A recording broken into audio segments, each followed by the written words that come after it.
तो आज साइंस का हमारा दूसरा क्लास है, तो हम इसे शुरू करते हैं। एक बार हम कल का देख लेते हैं, कल क्या हुआ था। कल जो मैंने क्वेश्चन दिया था उसमें कोई डाउट किसी को? बताइए आप लोग। कल जो मैंने क्वेश्चन शेयर किए थे बहुत बेसिक लेवल के थे, आपको आने चाहिए थे, बहुत इजी भी थे। ओके, तो अब ये देखिए, M I audible?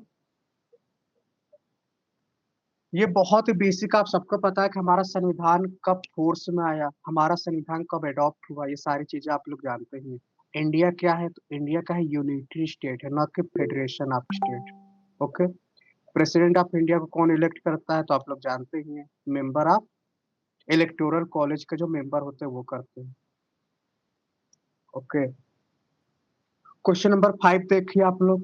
Question number 5 क्या है? हेड ऑफ गवर्नमेंट, हमारे देश के जो हेड ऑफ गवर्नमेंट होते हैं वो कौन है? प्रधानमंत्री जो होते हैं। Sir quasi answer. क्वासी मतलब क्या होता है? हाफ, है ना। क्वासी जुडिशियल मतलब आधा जुडिशियल, है ना।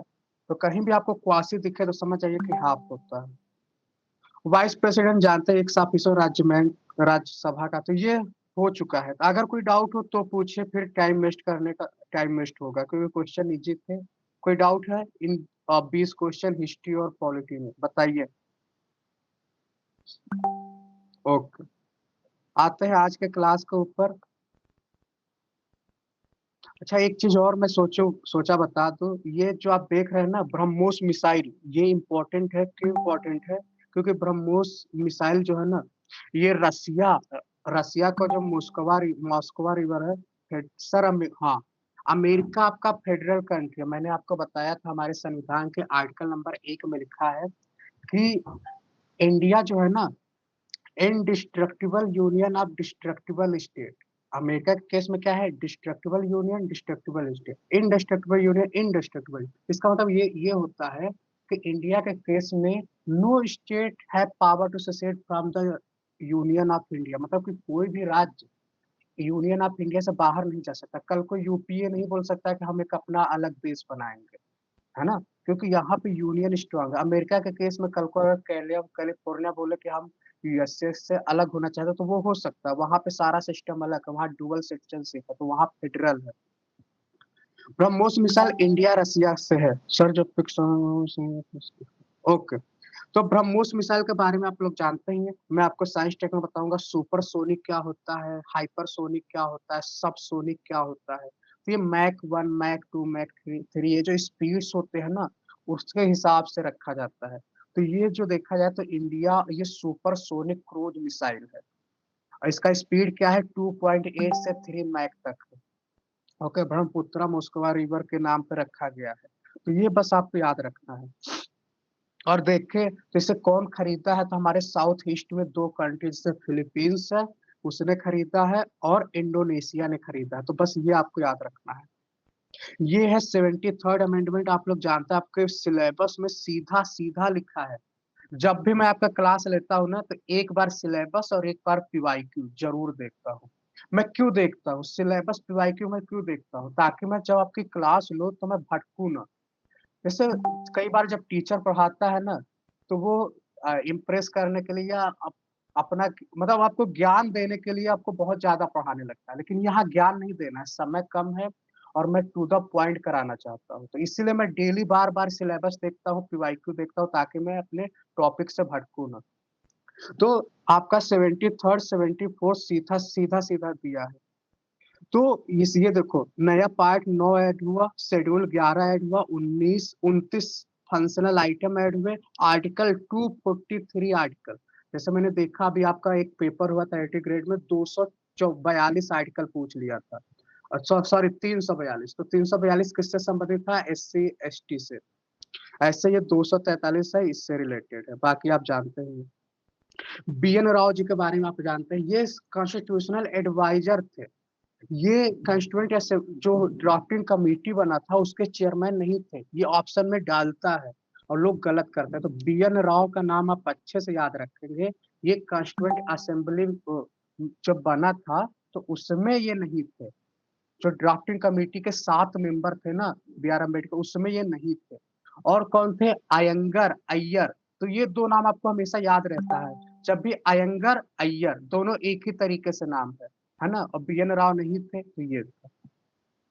इन्होंने हाँ, इन्होंने इनिशियल ड्राफ्टिंग तैयार की थी। इनिशियल ड्राफ्टिंग तैयार किया था, है ना? फिर आइए, ये इंग्लिश में है, हिंदी में आपने देखा, तो ये हमने देखा इसके बारे में। ओके। और बाकी ये जो हमारा नया अभी पार्लियामेंट हाउस बना है, ट्रायंगल शेप का है, इसको मैं करंट अफेयर में भी कवर करूंगा। तो इसका प्रोजेक्ट का नाम आप लोग जानते हैं, सेंट्रल विस्टा प्रोजेक्ट, है ना? और इसमें जो लोकसभा बना है वो बना है लोटस मॉडल पे, और जो राज्यसभा बना है वो पिकॉक मॉडल पे बना है। मैं आपको फोटो जब दिखाऊंगा करंट अफेयर वाली क्लास में तब आपको समझ आएगा। तो पिकॉक के डिजाइन में बना है। हाँ, तो एल से लोटस आपको याद हो जाएगा। बाकी राज्यपाल राष्ट्रपति तो जानते हैं, इनको क्रिमिनल प्रोसीडिंग से प्रिविलेज है ना? मतलब इनको क्या है, इनके ऊपर कोई केस नहीं होगा। तो चलिए आज अब हम चलते हैं साइंस के क्लास के ऊपर। तो साइंस के क्लास में हमने क्या डिस्कस किया था, एक बार स्पीड में हम जान देखते हैं क्या क्या हम लोगों ने डिस्कस किया था। तो सबसे पहले हमने देखा था इस धरती पे क्या है, 2 ही चीज है, लिविंग और नॉन लिविंग। नॉन लिविंग का लिविंग में देखा था हमने प्लांट और एनिमल देखा था। ओके। लिविंग को बायोटिक कहते हैं, नॉन लिविंग को अबायोटिक कहते हैं। अब एनिमल के बारे में देखा, प्लांट के बारे में देखा। लेकिन एक डिवीजन जो लिविंग होता है उसका एक और डिवीजन है, वो डिवीजन है बेस्ड ऑन न्यूट्रिशन। न्यूट्रिशन के बेस पे इनको कितने पार्ट में बांटा गया है बताइए आप लोग? न्यूट्रिशन के आधार पर बांटा गया है ऑटोट्रॉफ। ऑटोट्रॉफ नाम सुना आप लोगों ने? स्वपोषी, हिंदी में बोलते हैं स्वपोषी, जो अपना खाना खुद बनाते हैं। इसके बाद आता है हेट्रोट्रॉप। हेट्रोट्रॉप क्या होता है? जो अपना खाना खुद नहीं बनाते हैं। अब हेट्रोट्रॉप जो होते हैं इसमें भी कई लेयर्स होते हैं। जैसे हेट्रोट्रॉप में सबसे पहला होता है, जैसे अगर आप ऑटोट्रॉप की बात करें तो इसके एग्जांपल बताइए आप लोग। ऑटोट्रॉप के एग्जांपल के बताइए आप लोग। ऑटोट्रॉप में आपके आते हैं प्लांट्स। ये अपना खाना खुद बनाते हैं, इसलिए इनको क्या बोलते हैं? प्रोड्यूसर बोलते हैं। ये याद रखना है।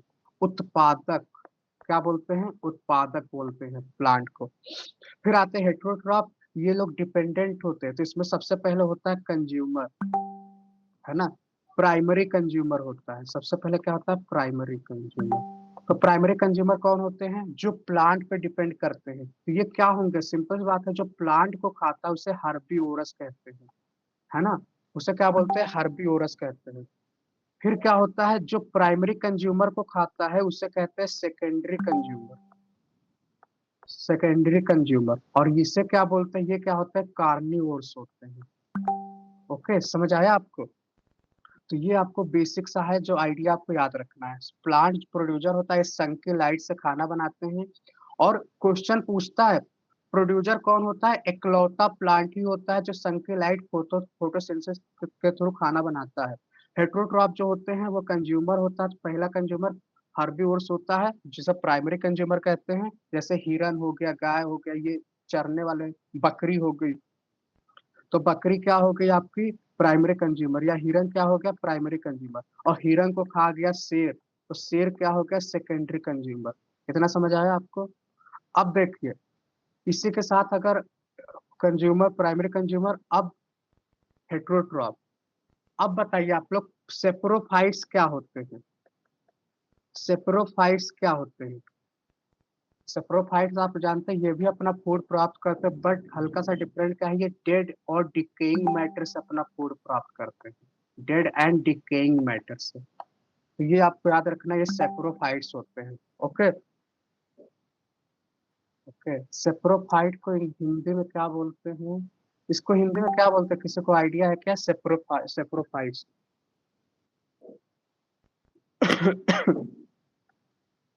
एक होता है पैरासाइट। कोई नहीं, अभी आप समझ लीजिए। अपमार्जक। ओके, चलिए राजकुमार जी ने बताया तो इसको लिख देते हैं अपमार्जक। और पैरासाइट को क्या बोलते हैं? पैरासाइट को क्या बोलते हैं? हिंदी वाला नाम तो और खतरनाक। पैरासाइट को बोलते हैं जो इसमें जो होस्ट होता है ना वो लिविंग होता है। ओके।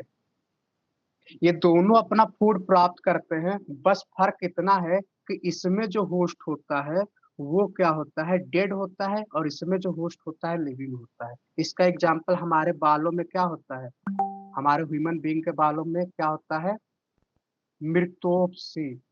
मृतोपसी, ये हमको लग रहा है सेप्रोफाइट होगा, मृतोप वाला। लाइस। अब देखो लाइस जो है ये तो ऑर्गेनिज्म है, और हमारा खून पीता है, और जिसका खून पीता है ह्यूमन बीइंग क्या है, लिविंग है। ह्यूमन क्या है, लिविंग है। तो आपने देखा इसमें हम होस्ट हो गए, ये जो ह्यूमन है ना ये होस्ट हो गया। तो जिससे कोई भोजन लेता है वो होस्ट हो जाता है। तो लाइस के लिए हम क्या हो गए, होस्ट। फिर हमसे खून ले रहा है तो वो हमारे बॉडी पे क्या है, सेप्रोफाइट है। अच्छा, हमारे इंटेस्टाइन में एक बैक्टीरिया पाया जाता है, बताइए आप लोग। वो अच्छा वाला बैक्टीरिया होता है, तो वो भी एक तरीके से पैरासाइट ही हुआ। खटमल हो गया, बहुत अच्छा, खटमल भी आप देख सकते हो। इस्चरेचिया कोलाई करके एक बैक्टीरिया ये होता है।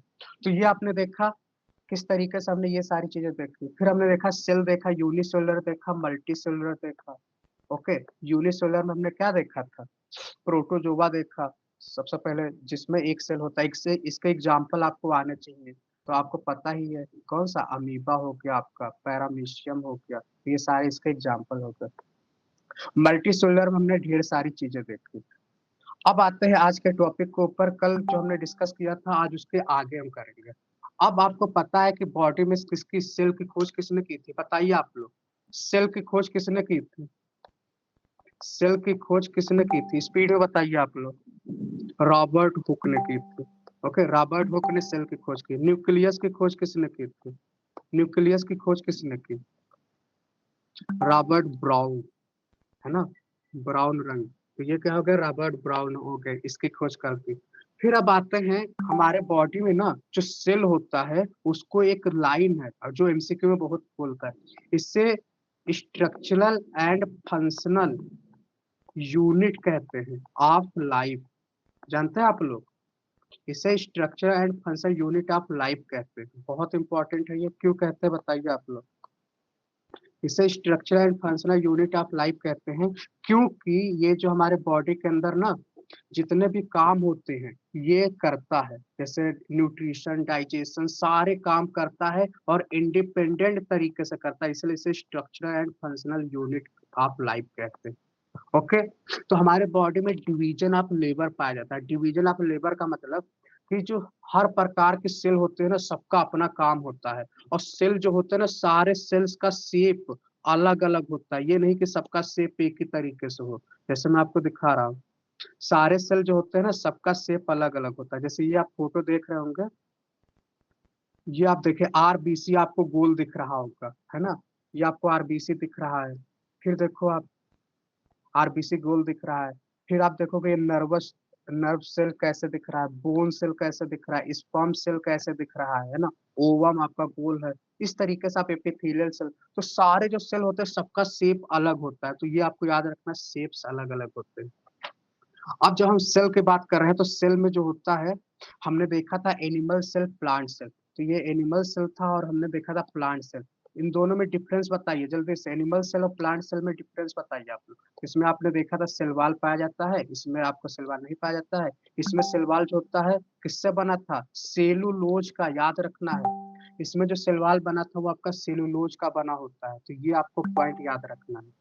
ओके, फिर सेलवाल, इसमें आप देखे थे सेलुलोज, इसमें आपका क्या पाया जाता है, प्लास्टिक यानी कि क्लोरोप्लास्ट पाया जाता है, इसमें आपका क्लोरोप्लास्ट नहीं पाया जाता है। तो ये सारी चीजें हमने देखी थी। अब एक चीज मैं आपको इम्पोर्टेंट चीज बताऊंगा, इसको ध्यान से समझना है आपको।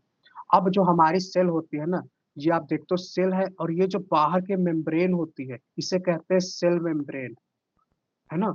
और सेल मेम्ब्रेन का काम क्या होता है, अच्छा आपके घर में दरवाजे होते हैं, तो दरवाजा का काम क्या होता है, ऐसे कुछ भी घर में घुस जाएगा नहीं ना। अगर घर में कुछ भी ना आए, हवा पानी मतलब फालतू चीजें ना आए, कोई जानवर घर में ना आए, तो उनको रोकने के लिए हमारे घर में दरवाजा होता है।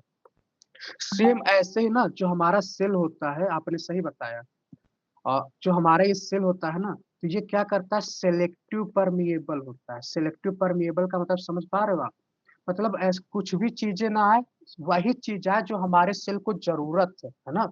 जैसे हमारा घर है तो हमारे घर के लोग आते हैं तभी हम दरवाजा खोलते हैं, बाहरी लोगों के लिए दरवाजा जल्दी नहीं खोलते, पहले पूछते हैं आप कौन हो, फिर लगता है हाँ आपने पहचान का तब दरवाजा। तो ऐसे सिलेक्टिव परमिएबल होता है। जैसे CO2 और O2, तो CO2 और O2 ये लगातार आता है जाता है, आता है जाता है, तो इस प्रोसेस को कहते हैं डिफ्यूजन। क्या बोलते हैं? डिफ्यूजन। सेम ऐसे ही क्या होता है, वाटर जो है, वाटर भी आता है जाता है, तो इसको क्या बोलते हैं बताइए आप लोग। आपके घर में RO का पानी पीते हो आप, कौन सा प्रोसेस है वो? ऑस्मोसिस। तो वो क्या हो गया आपका ऑस्मोसिस। तो ये क्या हो रहा है, सेल में ये दो प्रोसेस होता है, दोनों चीज एक ही है, ये दोनों आप देख रहे हो दोनों एक ही चीज है, बस फर्क है। ये गैसेस के लिए डिफ्यूजन जो होता है ये गैसेस के लिए होता है, और ये आपका वाटर के लिए है, बाकी दोनों का फंक्शन सेम है। तो ये आपको समझ आया, सेलेक्टिव परमिएबल आपको याद रखना है। अब होता क्या है, प्रॉब्लम कैसे होती है, ये एक बार समझिए। अब जब आप सेल होता है, इसको आप एक एक तरीके से ना, आप जैसे कोई सेल है, इसको समझिए आप, जैसे आप एक वाटर डालते हो और आप देखते हो जब वाटर का कंसंट्रेशन ज्यादा होता है, ओके। और मैंने आपको बताया था इसके पहले वाले क्लास में, जो वाटर होता है वो हाई कंसंट्रेशन से लो की ओर मूव करता है, हाई से लो की ओर मूव करता है, ये आपको पता ही है। तो होता क्या है, जैसे ये सेल है, अब सेल के बाहर जो पानी है इसका कंसंट्रेशन ज्यादा है, तो सेल के अंदर कंसंट्रेशन भाई फिक्स होता है, वो तो नॉर्मल है, तो ये लो होगा। अब क्या होगा, बाहर से पानी जो है ना सेल के अंदर जाना शुरू कर देगा, बाहर का कंसंट्रेशन जाता है, तो अब क्या होगा, ये स्वेल हो जाएगा, और सेल होके क्या होगा, फट जाएगा और ऑर्गेनिज्म जो है वो मर जाएगा। समझ आया आपका? अब सेम इसके बाद देखेंगे दूसरे सिचुएशन में क्या होता है, अंदर का कंसंट्रेशन आपका मोर है, जाता है, और बाहर जो पानी है इसका कंसंट्रेशन लो है।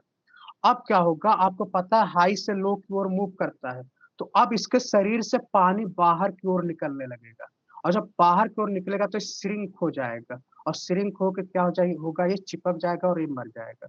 तो इस तरीके से, तो इससे कहते हैं, पहले वाला जो था इसे कहते हैं हाइपोटोनिक, हाइपोटोनिक, और इसे कहते हैं हाइपरटोनिक।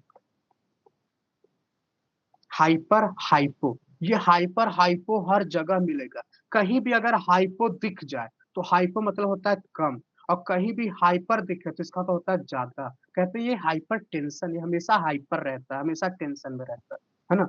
एक होता है आइसोटोनिक, आइसोटोनिक में ना बॉडी सेल के अंदर और बाहर दोनों बराबर होते हैं। देखिए इसको मैं बस समझाया हूँ, आपको ज्यादा इसमें याद नहीं करना, बस एक बार समझना, आपको एग्जाम में शायद ऐसे ये पूछे ना, तो ये आपको समझ आया। अब मैंने आपको बताया था सेल मेम्ब्रेन प्लाज्मा मेम्ब्रेन किससे बना होता है, तो जो प्लाज्मा मेम्ब्रेन होता है ना, उस सेल मेम्ब्रेन को ही प्लाज्मा मेम्ब्रेन कहते हैं। एक बार देखो आप, सेल मेम्ब्रेन को ही प्लाज्मा मेम्ब्रेन कहते हैं।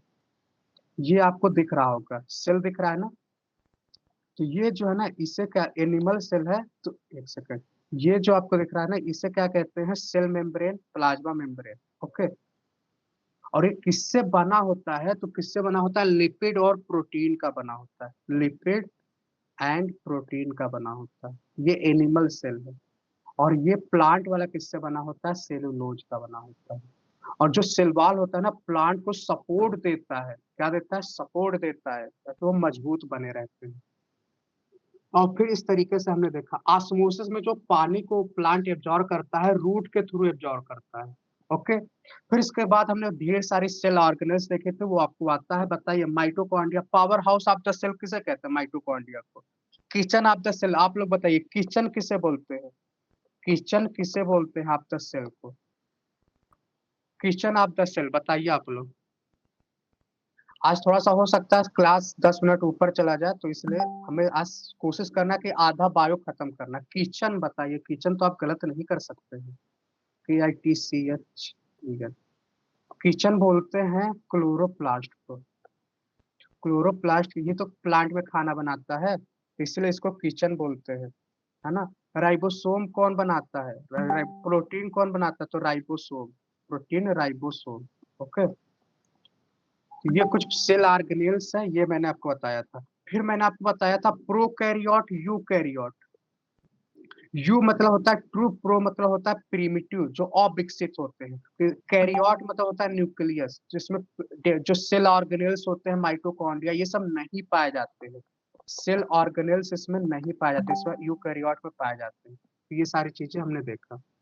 अब आप देखो देखे थे ये जो सेल होता है, सेल मेम्ब्रेन होता है और ये बीच में लिक्विड होता है, इस लिक्विड को कहते हैं साइटोप्लाज्म। और ये न्यूक्लियस होता है, न्यूक्लियस के बीच में जो होता है उसे न्यूक्लियोप्लाज्म कहते हैं। तो ये हमने देखा। अब न्यूक्लियस के अंदर हमने देखा था क्रोमोसोम होता है। क्रोमोसोम क्या होता है आप जानते ही हैं। क्रोमोसोम ये धागे नुमा थ्रेड लाइक स्ट्रक्चर होता है। क्रोमोसोम जो होता है किससे बना होता है, तो क्रोमोसोम जो होते हैं क्रोमोसोम किससे बने होते हैं बताइए, रॉड शेप होते हैं। फिर क्रोमोसोम में क्या होता है, डीएनए होता है। क्रोमोसोम में क्या होता है, डीएनए होता है। और डीएनए में क्या होता है, जीन होता है। और जीन सबसे स्मॉलेस्ट यूनिट होती है। जीन क्या है, हेरेडिटरी में सबसे, जैसे सेल हमारे बॉडी में सबसे स्मॉलेस्ट यूनिट होता है, वैसे जीन हमारे क्रोमोसोम में सबसे स्मॉलेस्ट यूनिट होता है। इस स्मॉलेस्ट यूनिट का मतलब ये होता है कि इसके नीचे अब डिवीजन नहीं होगा। ओके, इसीलिए जीन को क्या बोलते हैं, फंक्शनल यूनिट कहते हैं। जो माता पिता का कैरेक्टर होता है बच्चों में जाता है ना, वो जीन्स के थ्रू जाता है, इसलिए इसे क्या कहते हैं, फंक्शनल यूनिट कहते हैं। ये डीएनए का सेगमेंट होता है जो फंक्शनली जो काम करता है। ओके, तो ये सारी चीज हमने देखा। बैक्टीरिया को आप जानते हैं, बैक्टीरिया में ये सब सेल वाल वगैरह नहीं पाए जाते थे, प्रोकैरियोट में आता है। तो ये बात आपको याद रखना है।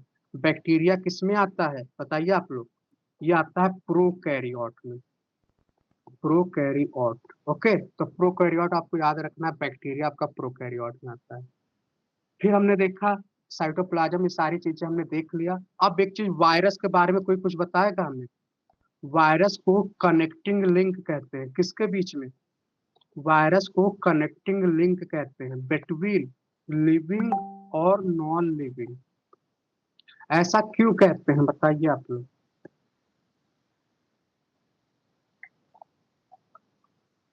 वायरस को लिविंग और नॉन लिविंग के बीच में कनेक्टिंग लिंक इसलिए कहते हैं क्योंकि ये बहुत बेचारा होता है डेड, ये डेड अवस्था में होता है। जब तक ये अकेले होता है ये डेड होता है, जब तक ये अकेले होता है ये डेड लाइक सिचुएशन में होता है। जैसे ये होस्ट के अंदर घुसता है क्या हो जाता है, लिविंग हो जाता है। जैसे ये होस्ट के अंदर इंटर करता है लिविंग हो जाता है। मतलब कि इसको लिविंग रहने के लिए, इसे जिंदा रहने के लिए क्या चाहिए, इसको जिंदा रहने के लिए चाहिए होस्ट। ओके, इसको जिंदा रहने के लिए होस्ट चाहिए। तो ये आप देखें, मतलब इसीलिए इसको कहते हैं लिविंग भी है और नॉन लिविंग भी है। इसलिए इसको लिविंग और नॉन लिविंग दोनों कहते हैं, क्योंकि ये जब तक इसे होस्ट नहीं मिलेगा ये मरा हुआ ही होगा। और जैसे ही वायरस हमारे बॉडी के अंदर अटैक करता है ये क्या करता है, रिप्लिकेट होने लगता है। रिप्लिकेट मतलब 1 से 2, 2 से 4, 4 से 8, 8 से 16, 16 से 32। और हमारे बॉडी 1 घंटे के अंदर क्या होती है, बीमार हो जाती है। तो बहुत तेजी से रेप्लिकेट करते हैं। ओके, इस वायरस की जो खोज किया था, इसके जो साइंस होते हैं ना, वायरोलॉजी कहते हैं। वायरोलॉजी कहते हैं, और बैक्टीरिया को क्या कहते हैं, बैक्टीरियोलॉजी। और इसके जो फाउंडर थे, मतलब फादर कहते हैं वायरोलॉजी के, वो है इवानो वास्की। इवानो वास्की। ओके, कैसे याद होगा, वी से वायरस, वी से इवानो, वो आ रहा है वानो वास्की, वायरस वानो वास्की। अब बैक्टीरिया का क्या होते हैं फादर, अभी याद नहीं आ रहा मुझे, देख लेंगे इसे हम। तो ये हमने देखा। तो हमने देखा वायरस के बारे में, देखा सेल ऑर्गेनेल्स हमने देखा, इंडोप्लाज्मिक रेटिकुलम, ये सारी चीजें मैंने आपको बताई थी। गेल कैमलोगोलॉजी, इसकी खोज कैमलोगोलॉजी ने किया था, तो उतना इम्पोर्टेंट नहीं है। एक होता है आत्महत्या की थैली कहते हैं, बताइए आप लोग। हमारे बॉडी में एक होता है ना जिससे आत्महत्या की थैली कहते हैं, उस वो कौन है बताइए। आत्महत्या, सुसाइडल बैग। सुसाइडल बैग किसे कहते हैं, हमारे सेल के अंदर पाया जाता है। लाइसोसोम को सुसाइडल बैग कहते हैं, नहीं गोल्जी कॉइन नहीं होगा, लाइसोसोम आपको याद रखना हो। लाइसोसोम को सुसाइडल बैग कहते हैं। अब ब्लड बैंक किसे कहते हैं बताइए, ब्लड बैंक किसे कहते हैं, ब्लड बैंक है ना, इसको बताइए।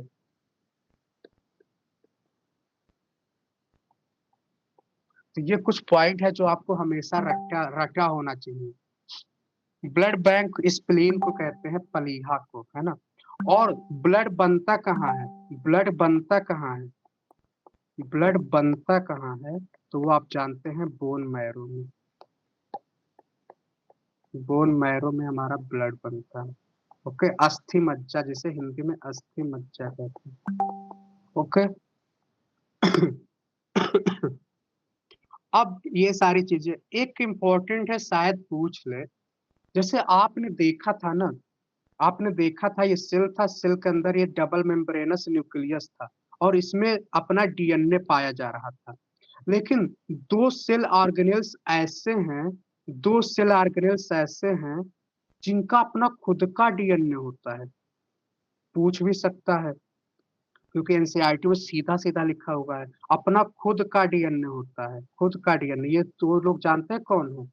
दो लोग हैं आपके, एक है माइटोकॉन्ड्रिया, माइटोकॉन्ड्रिया का अपना डीएनए होता है, और दूसरा आपका है प्लास्टिड। प्लास्टिड याद आ रहा है कुछ आप लोग को? प्लास्टिड मैंने परसों बताया था, याद आ रहा हो तो बताइए। प्लास्टिड 3 प्रकार के होते हैं। ओके, तो ये हमने सारी चीजें देखी।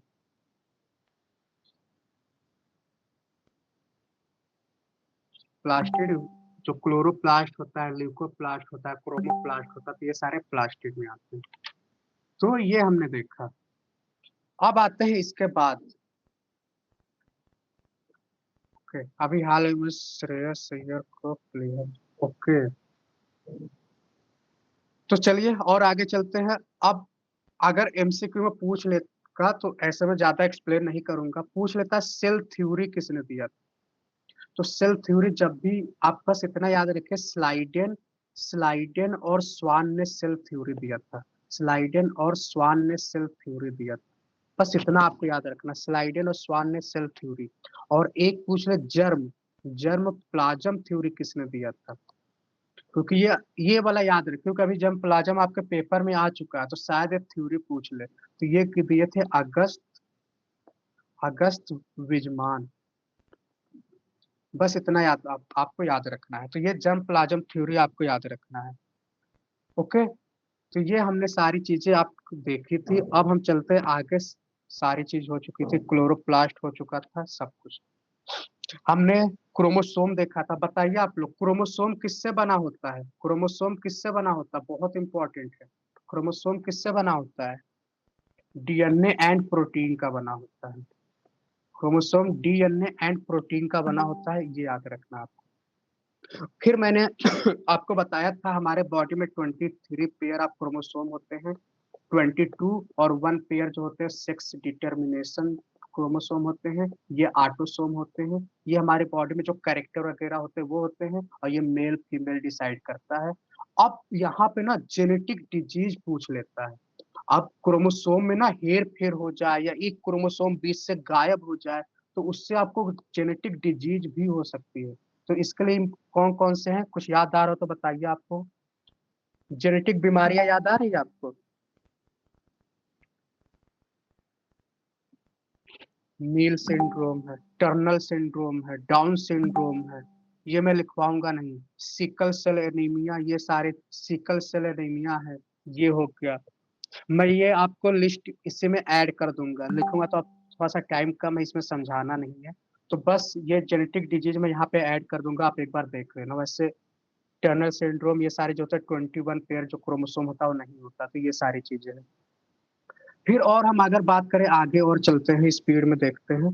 तो और क्रोमोसोम में हमने देखा था ये वाला जो डीएनए का डबल हेलिक्स मॉडल किसने दिया था, बताइए। डीएनए का डबल हेलिक्स मॉडल किसने दिया था, जल्दी बताइए। ये बहुत पूछता है, डीएनए का double helix model. Leukaemia, okay. Leukaemia को ब्लड कैंसर भी कहते हैं। हीमोफीलिया में जो ब्लड बहता है वो रुकता नहीं, सॉरी, हाँ ब्लड रुकता नहीं है, हाँ। वाटसन और क्रीक याद रखना है आपको, वाटसन और क्रीक। वाटसन क्रीक आपको डबल हेलिक्स मॉडल के लिए आपको रट्टा मार लीजिए। इसमें होता क्या है, एडेनिन, गवानीन, थाइमीन, साइटोसिन, ये क्या करते हैं ना, एक दूसरे से बॉन्ड बनाते हैं, triple bond, double dual bond. तो एडिनिन जो होता है थाइमिन से बनाता है, ग्वानिन साइटोसिन से बनाता है। ओके, इससे कहते हैं एडिनिन, और ग्वानिन को कहते हैं पिरिमिडिन। दो बेस होता है, पिरिमिडिन होता है, ये आपको याद नहीं करना, बस ऐसे सुन लो आप, पिरिमिडिन और क्या होता है, प्यूरिन होता है, पिरिमिडिन होता है। बस इतना आपको याद रखना है। ये नाइट्रोजनस बेस होते हैं, तो ये एडेनिन होता है, गवानिन होता है, ये थाइमिन होता है, साइटोसिन होता है। तो ये हाइड्रोजन बॉन्ड बनाते हैं, बस इतना आपको याद रखना है, क्या बनाते हैं, हाइड्रोजन बॉन्ड बनाते हैं। तो इस तरीके से आपने ये देखा इसके बारे में।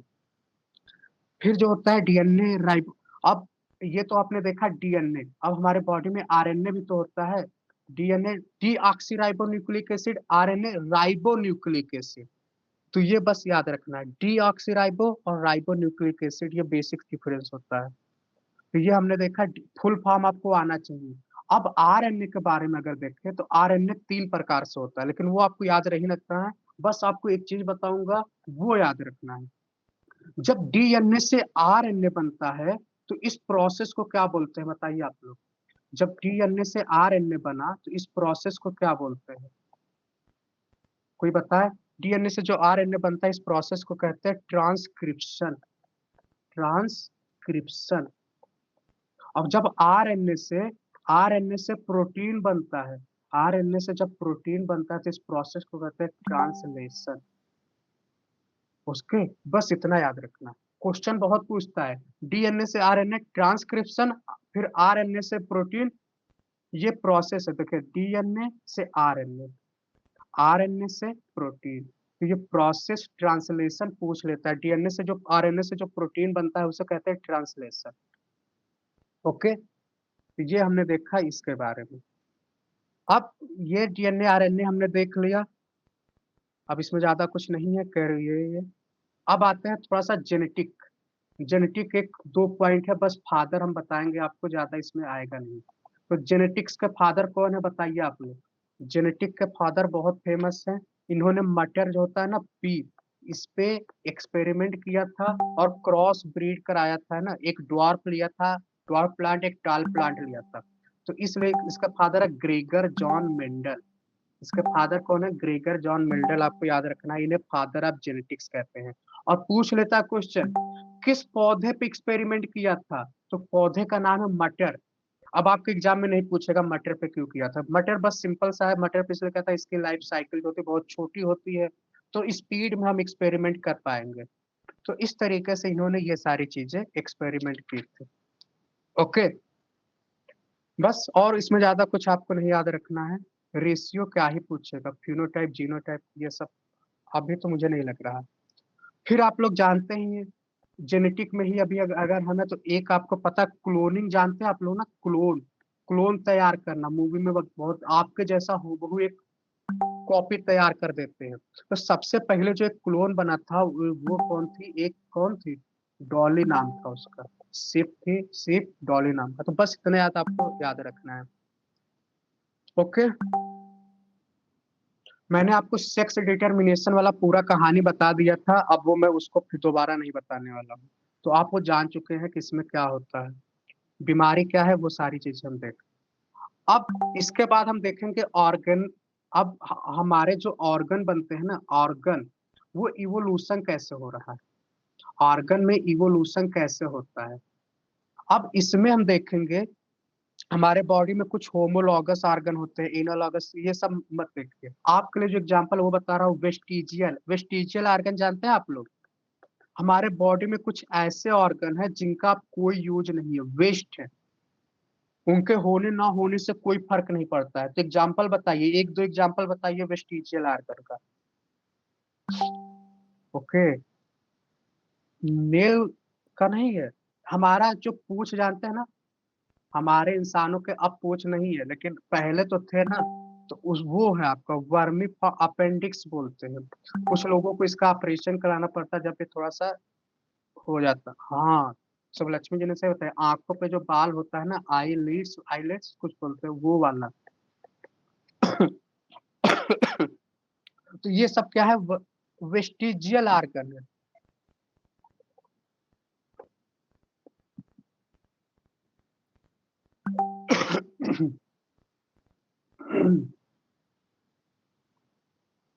लेकिन ये आंख वाला मुझे नहीं लग रहा है, बस आपको अपेंडिक्स आपको याद रखना है ना। कान में कान वाला होता है, सही बताया आपने। तो ये हमने देखा इसके बारे में, कान वाला जो हेयर होता है वो होगा। चलिए, तो ये हमने देखा इसके बारे में। अब ज्यादा कुछ नहीं है, आप लोग जानते हैं कैसे कैसे क्या हुआ था। तो सबसे पहले एक साइंटिस्ट आए थे और उनका नाम था कैरोलस लिनियस। कैरोलस लिनियस ने क्या किया था बताइए आप लोग, ये किस लिए फेमस है जल्दी बताइए आप लोग। कैरोलस लिनियस किस लिए फेमस है? बाइनोमियल नॉमेनक्लेचर, बाइनोमियल नॉमेनक्लेचर दिया था, है ना। जैसे ह्यूमंस, होमो ह्यूमन क्या है, होमन सेपियंस, है ना, नॉमेनक्लेचर। फिर इसके बाद क्या है, एक साइंटिस्ट आते हैं दूसरे नंबर पे, इनका नाम है लैमार्क। लैमार्क किस लिए फेमस है बताइए आप लोग, लैमार्क किस लिए फेमस है? हाँ, इसके बाद विटेकर जो थे वो फाइव किंगडम किए थे, फिर लैमार्क आते हैं। तो लैमार्क ने एक बुक, लैमार्क की जो थ्योरी थी ना, in theory of inheritance, theory of inheritance of acquired character. मतलब ये भाई साहब क्या कर रहे थे, अजीबो गरीब थे। मतलब कि अगर कोई चीज आप जनरेशन बाय जनरेशन कुछ करते जाते हो ना, तो जो आपका बच्चा पैदा होगा उसके अंदर वो क्वालिटी आ जाएगी। जैसे जैसे आपका जन्म हुआ, जैसे इन्होंने कहा कि अगर आप अंगूठा जो है आप उसको यूज करना बंद कर दो, एक जनरेशन, दो जनरेशन, तीन जनरेशन, तो अगला जो जनरेशन आएगा उसका अंगूठा आएगा ही नहीं जन्म होते समय। तो ये राजकुमार जी ने से होता है अंगों का प्रयोग ना करना। तो अंगों का उपयोग और अनुपयोग मतलब न उपयोग, तो ये आपका क्या है, अंगों का उपयोग। मैं हिंदी में लिख दूं ताकि आप तुरंत पिक कर पाए। तो इनका ये कहना था, लेकिन ये पॉसिबल नहीं था। एक साइंटिस्ट आते हैं, इनका विरोध करते हैं। इनका विरोध एक साइंटिस्ट करता है, उसका नाम था विजमान। वो क्या करता है, एक चूहा लेता है और चूहा के 20 से पता नहीं कितने जनरेशन उसका पूंछ काटता है, और फिर भी देखता है कि उसका पूंछ आ रहा है ना। ओके, आप लोग जानते ही हैं। तो ये सारी चीजें हमने देखा इस किसके बारे में, ये हमने देखा किसका बारे में, लैमार्क। अब आते हैं अगले साइंटिस्ट है डार्विन। डार्विन के बारे में तो आप लोग जानते ही होंगे। डार्विन किस लिए फेमस है? डार्विन की थ्योरी थी theory of natural selection, theory of natural selection. Okay, इसे डार्विनिज्म भी कहते हैं। हाँ, इन्हें कहते हैं ना, फाइट चलता है। अगर आपको सरवाइव करना है ना तो फाइट करना होगा। आप देखते हो एक समंदर है, ये सपोज करो ओशियन है, इसमें लाखों, एक एक ऑर्गेनिज्म लाखों अंडे देता है। और सपोज करो ये लाखों अंडे सरवाइव कर गए, तो पानी में तो जगह ही नहीं रहेगा।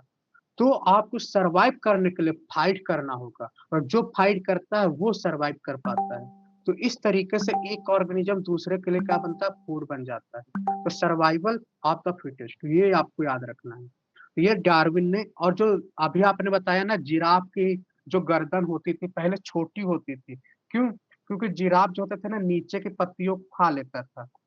फिर क्या हुआ, जब नीचे की पत्तियों को खा लिया, अब ऊपर की पत्तियां बची, तो उनको सर उठाना पड़ता था। तो सर उठाते उठाते उठाते उठाते उनकी गर्दन लंबी हो गई, तो ये उसमें हो गया था। तो ये हमने देखा, डार्विन के बारे में देखा और इसके बारे में देखा। ओके, अब एक चीज हम देखेंगे, जो क्लासिफिकेशन होता है ना, ये क्वेश्चन पूछता है, तो इसमें थोड़ा सा आपको ये याद रखना है। क्लासिफिकेशन में जो सीक्वेंस होता है, तो सबसे ऊपर क्या होता है आपका, सबसे ऊपर होता है किंगडम। किंगडम सबसे ऊपर होता है। किंगडम के नीचे क्या होता है बताइए आप लोग, फाइलम होता है। फाइलम के नीचे होता है क्लास। क्लास के नीचे होता है ऑर्डर। ऑर्डर के नीचे होता है फैमिली। और फैमिली के नीचे होता है जीनस, जीनस। और सबसे नीचे होता है स्पीसीज। और स्पीसीज को आप देख रहे हो, मैं सबसे स्मॉलेस्ट यूनिट किसको बोल रहा हूँ, क्योंकि अब इसके नीचे डिवीजन नहीं हो रहा है। अगर क्रोमोसोम हेरिडेटरी में पूछा सबसे, तो जीन। सेल, बॉडी में सबसे छोटी इकाई तो सेल। और इसमें टेक्सोनॉमी में तो वो आपका स्पीसीज। हाँ हाँ, वो जिराफ वाला आपका लैमार्क हुआ था। तो ये आपको याद रखना है। तो अगर आप क्वेश्चन कहाँ फंसाता है वो देखो आप। क्वेश्चन जानते हो, किंगडम तो सभी लोग कर लेते हैं, किंगडम फाइलम तो सबको पता है ऊपर होता है। किंगडम क्या होता है, एनिमेलिया होगा या तो प्लांट होगा, या तो एनिमेलिया किंगडम या तो प्लांट किंगडम। फाइलम में क्या होता है, प्रोटोजोआ, पोरीफेरा, सिलेंटेरा, जैसे हम लोग कॉर्डेटा में आते हैं तो फाइलम कॉर्डेटा हो गया। फिर क्लास होता है, ऑर्डर होता है, फैमिली होता है ना। तो और क्लास, ऑर्डर, फैमिली आपको याद रखना है, तो सी ओ एफ कुछ करके आप याद रखो। क्लास पहले होता है, फिर ऑर्डर होता है, फैमिली नीचे होता है। ओके, चलिए। तो ये है थोड़ा सा सीक्वेंस, आप एक बार कोशिश करिएगा याद हो। हालांकि आप कैसे याद करते हैं, आज के समय आप देखते हैं क्लास कास्ट चलता है, तो पहले कास्ट आता है, क्लास आता है, फिर आपका फैमिली आता है ना। पहले आपको देखेंगे जब आप कहीं जाते हो अभी, हालांकि कहीं कहीं ये सच है, तो पहले वो देखते हैं आप किस क्लास के हो, है ना। क्लास मतलब पहले जातिवाद था, अब क्लास देखते हैं, आप अमीर हो कि गरीब हो। फिर आपका क्लास देखेंगे ना तो आपको उसी ऑर्डर में आपको बैठाएंगे, अच्छा आप इस क्लास के हो, आप आईएएस ऑफिसर हो, आप बिजनेसमैन हो, लो आप फर्स्ट क्लास वाले पे बैठो। मतलब कि आपको वीआईपी वाले ऑर्डर में बैठाया जाएगा। इस तरीके से क्लास देख के आपको ऑर्डर देते हैं, है ना। जैसे अगर आपका क्लास गरीब है तो आपको ऑर्डर देंगे नौकरों की तरीके से, आपका अमीर क्लास है तो ऑर्डर देंगे रिस्पेक्ट के साथ। तो इस तरीके से जैसे भी आप लिंक बनाना हो आप याद कर लो, class, class, order, family. Okay, तो ये इतनी सारी चीजें हमने देखी, यहाँ तक समझ आया आपको। अब हम देखेंगे, यहाँ तक देखने के बाद हम आगे की ओर चलते हैं। अब सब इसके बाद हम देखेंगे सर्कुलेटरी सिस्टम। ओके, अब बहुत स्पीड में करने वाले हैं। सर्कुलेटरी सिस्टम, सर्कुलेटरी सिस्टम जानते हैं आप लोग? सर्कुलेटरी सिस्टम बताइए क्या होता है, सर्कुलेटरी सिस्टम बताइए। हाँ, जो हमारे बॉडी में जो ब्लड होता है वो पूरे बॉडी तक पहुंचता है, उसे सर्कुलेटरी, इसको बहुत ध्यान से समझिएगा। फिर इतना मतलब आसानी से कोई जल्दी बताएगा नहीं आपको। तो इसका मैं एक फोटो पहले लेता हूँ, फोटो नहीं, ये देखो आप, ये हार्ट है।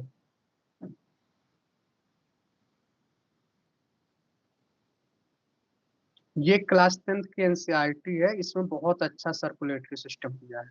पर मैं ज्यादा आपको डीप नहीं बताऊंगा, फिर सिर्फ ऊपर ऊपर मैं आपको बताने वाला हूँ, ताकि आपको एक बेसिक आइडिया लगे, है ना। तो ट्रांसपोर्टेशन इन ह्यूमन बींग, हमारे बॉडी में जो ब्लड का ट्रांसपोर्ट होता है बहुत जरूरी है। आपने एक चीज नोटिस किया होगा, अगर आपके बॉडी में ब्लड ना बहे तो आपके हाथ, जैसे आप कई बार रात को सोते हैं तो हाथ दब जाता है तो वहां ब्लड नहीं होता, तो हाथ आपका काम करना बंद कर देता है। तो आपको एक चीज तो पता चल गया है कि हमारे बॉडी में ब्लड का बहुत रोल है। और हमारे बॉडी में जो ब्लड होता है ना, ब्लड क्या करता है, वो ऑक्सीजन को कैरी करता है। पूरे बॉडी में ब्लड जाता है और अपने साथ में ऑक्सीजन को लेके जाता है। और आप सबको पता है ब्लड का जो कलर होता है वो रेड होता है। रेड क्यों होता है आप सबको? हाँ, तो ये रेड होता है तो क्यों होता है ये आप देख सकते हैं। अब हमारे बॉडी में जब ब्लड आता है तो पहले तो होता है लंग्स, तो लंग्स के थ्रू क्या होता है ये एक बार आप देखो। और लंग्स, लंग्स की फोटो कहाँ है, ये देखो आप, ये आपको लंग्स दिख रहा है ना। आप यहाँ से ऑक्सीजन लेते हो, नेजल कैविटी होता है तो आप ऑक्सीजन लिए, और ये क्या करता है यहाँ से होते हुए जाता है। फिर आपका एक लेरिंग्स होता है, फेरिंग्स होता है ना। तो लेरिंग्स होता है ना, ये एमसीक्यू में बहुत पूछता है, इसे ओकल कैविटी कहते हैं। मतलब आप जो हम फीमेल बोलते हैं, मेल बोलते हैं ना, तो उसे ओकल कैविटी जो लेरिंग्स होता है वो कहते हैं, और ये फेरिंग्स होता है। फिर इस ये वाले जो पोर्शन आपको दिख रहा है इसे ट्रैकिया बोलते हैं, क्या बोलते हैं, ट्रैकिया बोलते हैं। फिर ये हमारा जो आप देख रहे हैं ये लंग्स है, तो यहाँ पे जो है ऑक्सीजन आता है। अब इस लंग्स के से ऑक्सीजन कहाँ जाता है, हार्ट।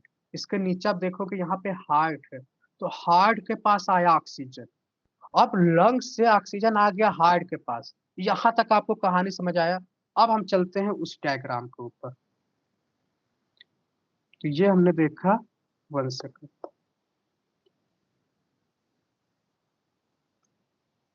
अब देखिए, ये था लंग्स, इसको समझिए आप लोग। ये था लंग्स, लंग्स से आपका ऑक्सीजन जो है ये आया हार्ट के पास। समझिए इसको।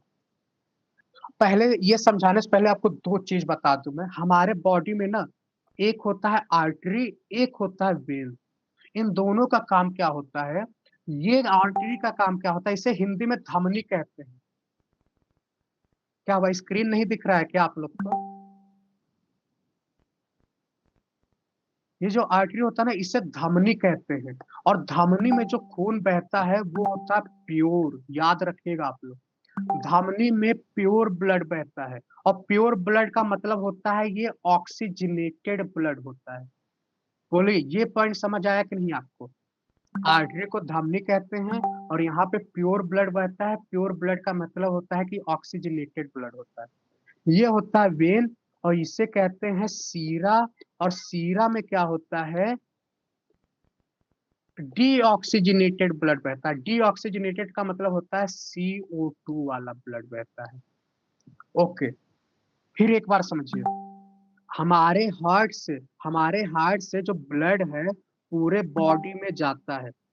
जब हमारे हार्ट से ब्लड पूरे बॉडी में यूज हो जाता है तो वो प्रदूषित हो जाता है। और फिर जब वो ब्लड यूज हो जाता है तो फिर वो ब्लड के थ्रू वापस हार्ट में आता है और फिर वो लंग्स में जाता है और लंग्स उससे बाहर फेंक देता है। हमारे लंग्स में ऑक्सीजन जाता है, पूरे बॉडी में यूज होता है। पूरे बॉडी में जब यूज हो कि वो खराब हो जाता है, डीऑक्सीजनेटेड हो जाता है। फिर लंग्स के थ्रू फिर लंग हार्ट के थ्रू लंग्स में जाता है और लंग्स के थ्रू फिर नाक के थ्रू उस बाहर फेंक देता है। तो इस तरीके से इनहेल एक्सहेल होता है। तो ये बेसिक कॉन्सेप्ट आपको समझ आया। अब आते हैं हार्ट के ऊपर, ध्यान से समझिए। हमारा हार्ट जो होता है 4 चैम्बर होता है। हमारा हार्ट जो होता है 4 चैम्बर होता है। 4 चैम्बर में क्या होता है? दो वेंट्रिकल होते हैं और दो जो होते हैं एट्रियम होते हैं। ओके, वेंट्रिकल को अलिंद बोलते हैं और एट्रियम को शायद नीला कुछ बोलते हैं। वेंट्रिकल, तो ये देखो आप, ये जो है लेफ्ट एट्रियम, ये है लेफ्ट वेंट्रिकल। ये आपका क्या है? राइट एट्रियम और ये आपका है राइट वेंट्रिकल। तो आपको ये दिख रहा है 1 2 3 4। हमारा जो हार्ट होता है वो 4 चैम्बर में बटा होता है। ओके, आपको इतना समझ आया। अब हमारा यहाँ पे क्या है? लंग्स है। क्या है? मैं इसको बना दूं ताकि आप बाद में भी देख सकें। ये हमारा क्या है? लंग्स है। अब लंग्स के थ्रू क्या होता है? ये जो है पल्मोनरी वेन है, इसके थ्रू ऑक्सीजनेटेड ब्लड आता है। क्या आता है? ऑक्सीजनेटेड ब्लड आता है। सबसे नंबर 1 पे आता है लेफ्ट एट्रियम में। और यहाँ पे आता है और यहाँ पे एक वाल्व होता है। वाल्व, ये वाल्व क्या करता है? जो ब्लड का उल्टा फ्लो, बैक फ्लो होने से रोकता है। तो एक बार आपका जो ये जो ब्लड है ना, एक सेकंड, एक बार ये ब्लड इसमें आ जाएगा। एक बार ये ब्लड अगर इसमें आ जाएगा तो वापस नहीं जाएगा, तो इसीलिए वाल्व पाया जाता है। तो अब ये जो ब्लड है एट्रियम से आ गया वेंट्रिकल, ये दूसरे नंबर पे आ गया।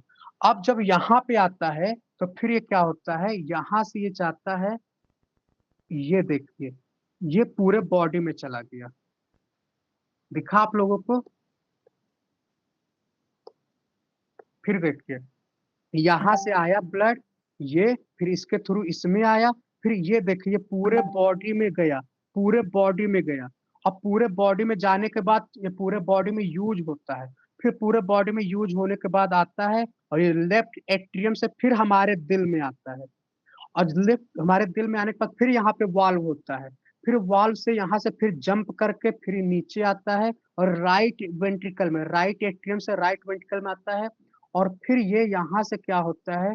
फिर ये जाता है इस रास्ते के थ्रू, फिर जाता है लंग्स में और लंग्स जो होता है इसे बाहर फेंक देता है। तो इस तरीके से है। हालांकि ये पूछेगा नहीं, बस एक बार अब इससे आप समझ लो। मुझे जो मेन चीज बताना था वो मैं आपको बता रहा हूँ।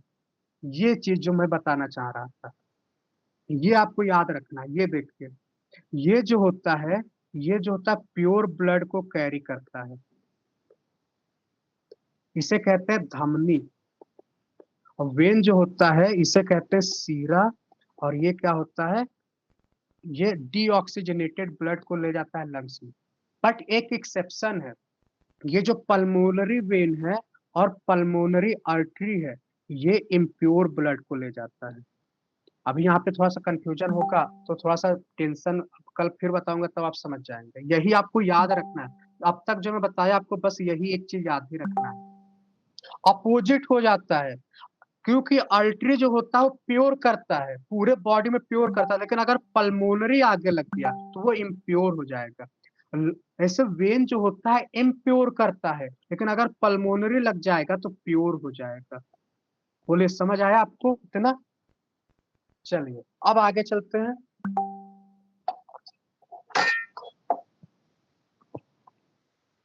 ये देखिए ब्लड प्रेशर जानते हैं आप लोग, इसमें ज्यादा कुछ नहीं बताऊंगा। ब्लड प्रेशर जो होता है सिस्टोल डायस्टोल, सिकुड़न फैलता है, सिकुड़ता है फैलता है, सिकुड़ता है फैलता है। हार्ट जो होता है ना, फीस्ट हमारा जो मुट्ठी होता है ना, उसकी तरह होता है, तो इसे वो कहते हैं सिस्टोल डायस्टोल। तो डायस्टोल जो होता है 80 mmHg होता है, और सिस्टोल जो होता है 120 होता है। जब आपका बीपी हाई होता है ना, जब आपका बीपी हाई होता है तो आप नापते होंगे, तो ये जो होता है 120 से 150 हो जाता है, ये 80 से 110 हो जाता है, तो कहते हैं बीपी हाई हो गया है ना। फिर जब बीपी लो होता है तो ये नीचे हो जाता है, तो इसे कहते हैं बीपी हाई होना लो होना, ब्लड प्रेशर। और इसके थ्रू नापते हैं। इस मशीन का नाम आपको याद रखना है, स्फिग्मोमैनोमीटर। इतना आप याद रखेगा, स्फिग्मोमैनोमीटर, इस मशीन का नाम आपको याद रखना है। ओके, स्फिग्मोमैनोमीटर, बहुत सही। तो आप ये देख सकते हैं, अब आपने देखा था आर्टरी, देखा था सीरा, देखा था। अब ये तो होते हैं लंबे मोटे होते हैं ना, अब जब ये पूरे बॉडी में जाते हैं ना, तो ये कई पार्ट में से डिवाइड हो जाते हैं, छोटे छोटे, तो इसको कहते हैं कैपिलरीज, है ना। ब्लड जो होता है उस छोटे छोटे और रास्ते बन जाते हैं, तो उन्हें कैपिलरीज कहते हैं। तो ये हमने देखा ट्रांसपोर्ट, एनिमल के अंदर देखा। अब प्लांट में क्या होता है आपको पता है, फोटोसिंथेसिस होता है। क्या होता है? फोटोसिंथेसिस होता है, खाना वाना बन के तैयार हो जाता है। तो उसमें होता है कंडक्टिंग ट्यूब होता है। कंडक्टिंग ट्यूब जानते हैं आप लोग? एक होता है जाइलम और एक होता है फ्लोएम। जाइलम क्या करता है? जाइलम देखो नाम में ही आंसर है आपके, ज से जाइलम, ज से जल, फ से फ्लोएम, फ से फल। ओके, तो ये रूट के थ्रू क्या करता है, रूट के थ्रू पानी को पूरे प्लांट तक ले जाता है, और जब खाना बन जाता है पत्तियों में, तो ये पूरे प्लांट में भेजता है, तो वो खाना भेजता है। तो फ्लोएम जो होता है वो खाने को भेजता है। आप लोग जानते हैं जो रूट के थ्रू पानी ऊपर जाता है, उससे कौन सा सिस्टम कहते हैं? कैपिलरी सिस्टम कहते हैं। ये आप लोग को पता है, मैंने कल ग्रुप में परसों भेजा था। तो ये हमने देखा इसके बारे में। अब एक चीज देखिए आप, ओके, अब आपने देखा होगा पौधों में ना पानी का नुकसान बहुत होता है। एक तो पौधों की पानी की दिक्कत होती है, तो जैसे हम लोग को पसीना होता है ना, स्वेटिंग होता है ना, जैसे हम लोग को स्वेटिंग होता है, तो उसमें जो होता है प्लांट को भी पसीना आता है। क्यों होता है? उसे कहते हैं ट्रांसपिरेशन कहते हैं। सेम हमारी तरह भी होता है, जैसे हमको पसीना आता है उनके अंदर होता है, उसी को ट्रांसपिरेशन कहते हैं। ये देखो वाटर वेपर के थ्रू पानी, इसीलिए इसको बोलते हैं अननेसेसरी इविल कहते हैं, अननेसेसरी एविल कहते हैं। क्योंकि एक तो पानी की दिक्कत है, ऊपर से नुकसान हो रहा है, पर ये जरूरी भी है। ट्रांसपिरेशन जरूरी क्यों होता है, कोई बताएगा? बॉडी टेम्परेचर को रेगुलेट करने के लिए। अगर हमको और आपको पसीना नहीं होगा ना, तो हमारे बॉडी में बहुत प्रॉब्लम्स हो जाएंगी। क्यों? क्योंकि ये बॉडी टेम्परेचर को रेगुलेट करता है। तो इसी तरीके से प्लांट में जो टेम्परेचर को रेगुलेट करता है, उसी ट्रांसपिरेशन के थ्रू, है ना। अब आप सबको पता है, सारी चीजें पता है। आप सभी लोग बता रहे हैं कि प्लांट में लीव्स होता है ना। अब लीव्स जो होते हैं, पत्तियां जो होती हैं, उसमें एक पोर पाया जाता है। पोर जानते हैं आप लोग? छेद होता है, और इसको कहते हैं स्टोमेटा कहते हैं। क्या बोलते हैं? स्टोमेटा।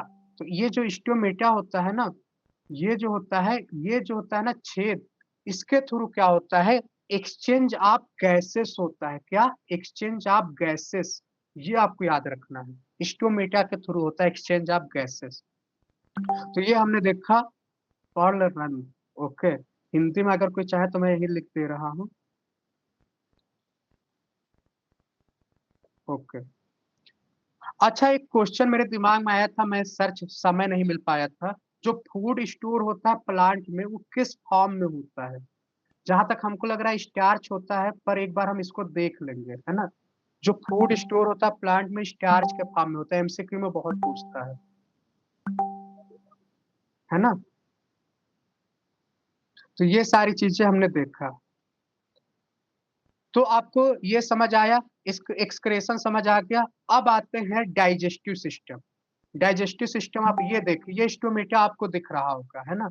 ये स्टोमेटा ओपन होता है, क्लोज़ होता है, ओपन होता है, क्लोज़ होता है, इसी तरीके से गैसेस का एक्सचेंज होता है। ओके। तो लाइफ प्रोसेस है, ये क्लास 10th का बहुत अच्छा मुझे चैप्टर लगा था, इसलिए मैं आपको इससे करा रहा हूँ। इसमें कुछ चीज़ें और हैं, जैसे न्यूट्रिशन आपको दिख रहा होगा। न्यूट्रिशन आप लोग जानते हैं क्या होता है? जैसे हमारी बॉडी काम करती है, सपोज़ करो मैं आपको 2 दिन खाना ना दूँ, 1 हफ्ते खाना ना दूँ, तो आप काम कर पाओगे? नहीं कर पाओगे ना। तो न्यूट्रिशन के थ्रू हमें क्या मिलता है? एनर्जी मिलता है। क्या मिलता है? एनर्जी मिलता है। और जब हमें न्यूट्रिशन के थ्रू एनर्जी मिलता है, तब जाके हम काम कर पाते हैं। तो इसलिए फूड क्यों ज़रूरी है? ताकि फूड से हमें एनर्जी मिल सके। तो अब एनर्जी कैसे मिलता है? तो सबका एनर्जी लेने का तरीका अलग-अलग है। जैसे प्लांट जो होते हैं वो स्वपोषी होते हैं, वो अपना खाना खुद बना लेते हैं, और कुछ जो होते हैं जिसे ऑटोट्रॉफ न्यूट्रिशन कहते हैं। तो इस तरीके से कार्बन एनर्जी रिक्वायरमेंट होता है।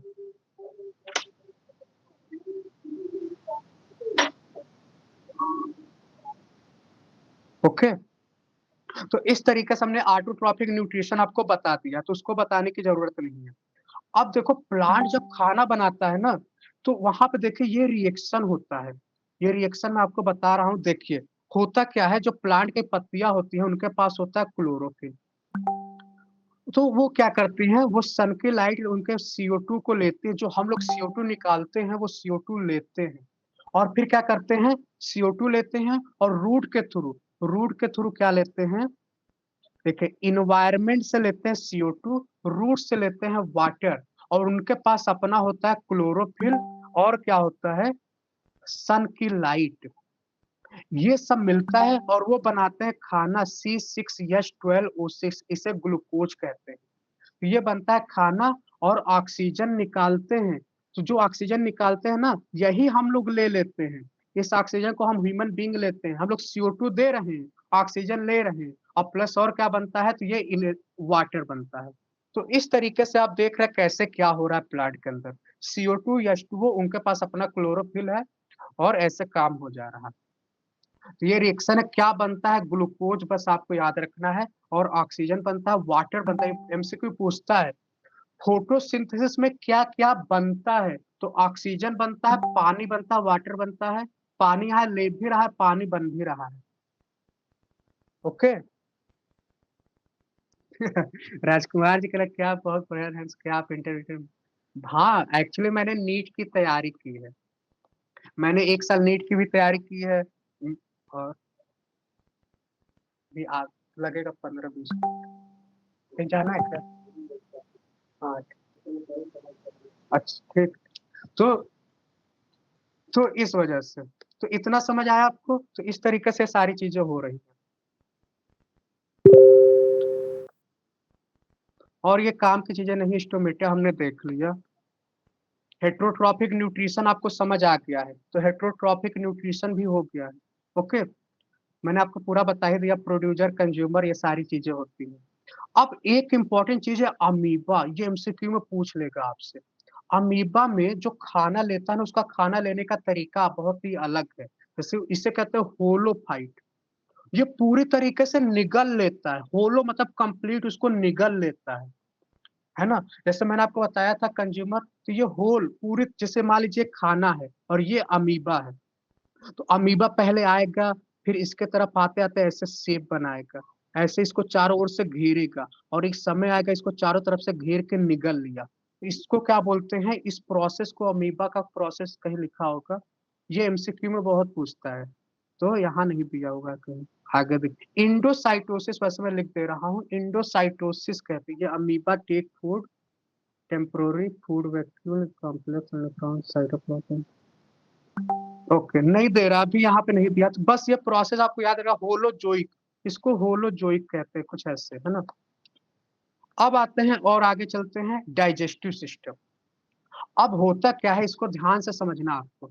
कोई ऑर्गेनिज्म है ना, हम लोग खाना को बकल कैविटी से इंटर करते हैं, और वहां पर होता है सलाइवा। तो पहला एमसीक्यू पूछता है कि, है ना, सलाइवा जो होता है ना, तो सलाइवा में क्या होता है, ये क्वेश्चन पूछता है, सबसे पहले पूछता है कि खाने का पाचन कहाँ से शुरुआत होता है, तो हमारे माउथ से ही खाने का पाचन का शुरुआत हो जाता है, इसे कहते हैं सलाइवा। तो बकल कैविटी से खाना अंदर गया। अब जब खाना अंदर जाने लगा, तो ये आपका है, ये है ओसोफेगस, इसे ईसोफेगस ओइसोफेगस जो भी कहना हो, इसके थ्रू आता है, और ये कहाँ आता है, स्टमक में आता है। जब ये खाना स्टमक में चला जाता है, तो यहाँ पे हर एक बॉडी आर्गन, दो बॉडी आर्गन के बीच में एक स्पिंचर मसल होता है। ये क्या करता है, वो खाने को ढकेलता है, आगे की ओर ढकेलता है। तो ये जब स्टमक में आता है, स्टमक से जाता है स्मॉल इंटेस्टाइन में जाता है, और इस खाने का कंप्लीट डाइजेशन एमसीक्यू में बहुत पूछता है। खाने का कंप्लीट डाइजेशन कहाँ होता है, तो ये आपका होता है स्मॉल इंटेस्टाइन में होता है, ये लिख लो आप। कंप्लीट डाइजेशन कहाँ हो रहा है, स्मॉल इंटेस्टाइन में। ओके। ओके। अब ओइसोफेगस, इसे फूड पाइप कहते हैं।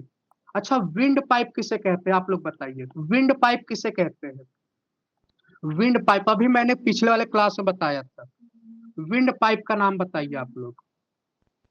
विंड पाइप नहीं, वो तो था, वोकल पाइप था वो, लेरिंग्स फेरिंग्स। ये थोड़ा सा आपको नाम याद रखना है। अभी आपने जो बताया, लेरिंग्स जो बताया, वो भी मैं बता दे रहा हूँ, लेरिंग्स, स्पेलिंग क्या होगा, लेरिंग्स, LARY, ओके ओके। इसे कहते हैं ओकल पाइप। अभी मैं आगे वाले क्लास में बताऊंगा, साउंड वाले जो फिजिक्स के क्लास में बताऊंगा, कि औरतों की आवाज पतली क्यों होती है, क्योंकि ये एमसीक्यू बहुत पूछता है कि उनकी आवाज पतली क्यों होती है, आदमियों की आवाज मोटी क्यों होती है। तो ये विंड पाइप, ये सारी चीजें आपको समझ आ गई।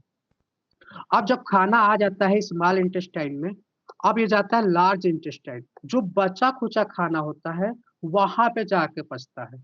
और जब यहाँ से खाना पूरी तरीके से पच जाता है, उससे न्यूट्रिशन को हम निचोड़ लेते हैं, ले लेते हैं, और वो पूरे बॉडी में भेज देते हैं ब्लड के थ्रू। और जो वेस्ट मटेरियल होता है, वो क्या होता है, वो एनएस के थ्रू बाहर निकल जाता है। तो इस तरीके से हमने देखा पूरा डाइजेशन।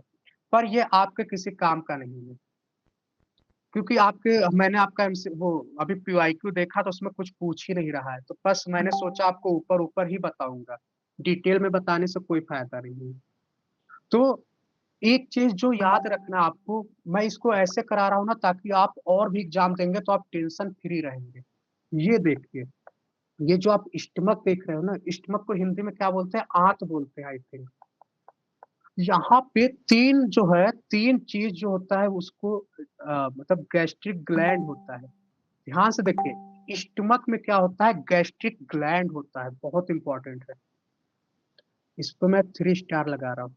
स्टमक में क्या होता है, गैस्ट्रिक ग्लैंड होता है, और इस गैस्ट्रिक ग्लैंड से क्या निकलता है, हाइड्रोक्लोरिक एसिड, HCl। और क्या निकलता है, प्रोटीन को डाइजेस्ट करने के लिए पेप्सिन। ये 2 पॉइंट आपको याद रखना बहुत इंपॉर्टेंट है। जो हमारा आंत होता है, इंटेस्टाइन, हाँ म्यूकस, म्यूकस भी आपने सही बताया। तो तीन चीज निकलता है गैस्ट्रिक ग्लैंड से, तीन चीज निकलता है, एक HCl, एक पेप्सिन, और एक म्यूकस। जो हमारे बॉडी का एसिडिक फॉर्म होता है, बहुत जरूरी होता है। हमारे बॉडी अगर एसिडिक नहीं होगी तो भोजन का डाइजेशन नहीं हो पाएगा। तो इसलिए हमारा ये HCl को रिलीज करता है। और प्रोटीन को पचाने के लिए क्या होता है, पेप्सिन होता है, बहुत इंपॉर्टेंट है। फैट को पचाने के लिए क्या होता है, लाइपेज होता है। तो ये एमसीक्यू में पूछता है कि फैट को कौन पचाता है, लाइपेज। प्रोटीन को कौन पचाता है, पेप्सिन। पर एक दिक्कत है, अगर हमारे बॉडी में एसिडिक ज्यादा होगा तो भी दिक्कत है। तो इसलिए बैलेंस होना बहुत जरूरी है ना। तो ये पॉइंट आपने देखा। अब हमारा खाना जो है आंत से आ चुका है, स्मॉल इंटेस्टाइन में आ चुका है, इस मसल के थ्रू वो ढकेलता है और वो खाना आ चुका है। अब देखिए स्मॉल इंटेस्टाइन में खाना आ गया है, और स्मॉल इंटेस्टाइन जो होता है ये सभी जानवरों में अलग अलग होता है। अगर कोई शाकाहारी जानवर है तो उसका स्मॉल इंटेस्टाइन ज्यादा बड़ा होता है और मांसाहारी का छोटा होता है। इंटेस्टाइन जो होता है ना इनका छोटा होता है। ये मैंने हाईलाइट कर दिया है। कंप्लीट डाइजेशन हो जाता है स्मॉल इंटेस्टाइन में, कंप्लीट डाइजेशन हो जाता है। ओके। और यहाँ पे क्या होता है स्मॉल इंटेस्टाइन में, कार्बोहाइड्रेट जो हम चावल से लेते हैं, प्रोटीन, फैट, ये जो होता है इनका कंप्लीट पाचन हो जाता है। फिर इसके बाद ये देखिए पैंक्रियाज होता है। ये पैंक्रियाज देख रहे हैं ना, पैंक्रियाज में क्या होता है, दो चीज होता है, एक होता है ट्रिप्सिन, एक होता है लाइपेज। तो लाइपेज क्या करता है, वसा का पाचन करता है यानी फैट का पाचन करता है, और ट्रिप्सिन किसका पाचन करता है, प्रोटीन का। तो प्रोटीन आपने पेप्सिन भी देखा और ये ट्रिप्सिन। पर क्वेश्चन अगर बहुत एग्जामिनर अगर खतरनाक होगा तो पूछेगा कि पेप्सिन को पचाने के लिए जो ट्रिप्सिन होता है वो कहाँ से निकलता है, तो पैंक्रियाज से। और पेप्सिन कहाँ से निकलता है, तो आप लोग बताइए पेप्सिन कहाँ से रिलीज हो रहा था। पेप्सिन, इस पेप्सिन मैंने अभी क्या बताया था, आप स्टमक बताया था ना, स्टमक की दीवार से। तो स्टमक जो होता है वहां से गैस्ट्रिक ग्लैंड, और गैस्ट्रिक ग्लैंड से ये HCl, पेप्सिन और म्यूकस निकल रहा था। पर इतना डिटेल तो नहीं पूछेगा। ओके। तो ये हमने देखा, सारी चीज हमने देख लिया। अब आते हैं रेस्पिरेशन। रेस्पिरेशन मैंने आपको बताया था, सांस वास लेते हैं, इसी के थ्रू हमें एनर्जी मिलता है। रेस्पिरेशन दो तरीके से होता है, एक ऑक्सीजन के प्रेजेंस में होता है, एक ऑक्सीजन के एब्सेंट में होता है। तो ऑक्सीजन के जो प्रेजेंट में होता है उसे कहते हैं एरोबिक रेस्पिरेशन, और जो ऑक्सीजन के एब्सेंट में होता है उसे कहते हैं anaerobic respiration. Anaerobic respiration. Okay. ये देखिए डायग्राम देखिए। अब क्या होता है, जब ऑक्सीजन के प्रेजेंस में होता है तो ये कहाँ होता है, हमारे माइटोकॉन्ड्रिया में होता है। एक एक चीज पूछूंगा, बताइए हमारे बॉडी में जो एनर्जी होता है वो करेंसी होता है, कौन सी करेंसी होती है, एनर्जी जो होती है किस करेंसी फॉर्म में होती है, एटीपी। बहुत सही, एटीपी का फुल फॉर्म बताइए आप लोग, एटीपी का फुल फॉर्म बताइए।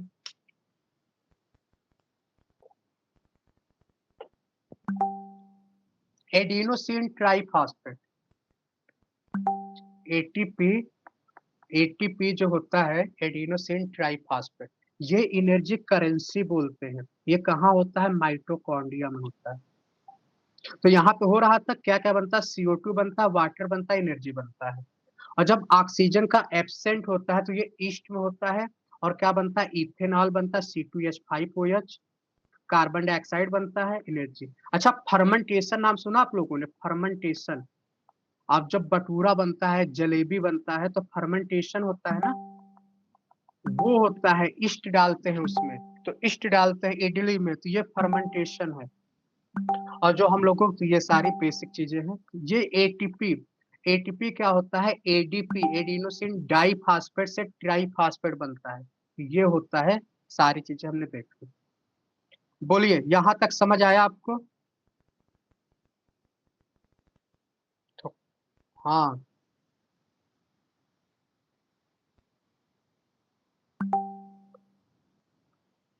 ये हमने देखा, ये देखा, ट्रांसपोर्टेशन देखा, ये देखा। एक्सक्रेशन बस हल्का सा देख लीजिए, और हल्का सा है, फिर आपका ये आज सिलेबस, ये बायो का 70% आपका खत्म हो जाएगा। एक्सक्रेशन आप लोग जानते हैं, एक्सक्रेशन किसके थ्रू होता है, किडनी के थ्रू।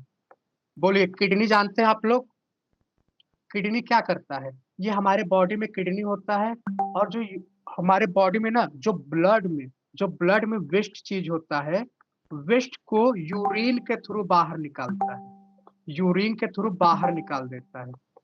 ओके। अरे आपको याद नहीं करना, ये तो हमारे बॉडी के अंदर है, किडनी तो आप लोग इतना सुनते हो। कई बार आपने देखा होगा किडनी फेल हो जाता है तो लोग एक प्रोसेस करते हैं, ये देखिए, हीमोडायलिसिस नाम सुना आप लोगों ने, डायलिसिस होता है। तो डायलिसिस में क्या होता है, जब हमारे बॉडी में किडनी खराब हो जाती है ना, तो किडनी जब खराब हो जाती है तो वेस्ट मटेरियल बाहर नहीं जा पाता है, तो हमारे बॉडी के अंदर एक्यूमुलेट हो जाता है। इससे हमारी बॉडी जो होती है खतरनाक हो जाती है, तो इसलिए डायलिसिस बहुत जरूरी होता है। अच्छा, ये चीज देखा आपने। और इसी के साथ मैंने एक चीज आपको हार्ट वाले चैप्टर में नहीं बताया, तुरंत अभी याद आया मुझे। आर्टिफिशियल हार्ट जानते हैं आप लोग, बताइए। आर्टिफिशियल हार्ट नाम सुना है आपने? दिल जो होता है, आर्टिफिशियल दिल जो लगाते हैं, इसको एक नाम है, इसका नाम बताइए आप लोग। Pace maker.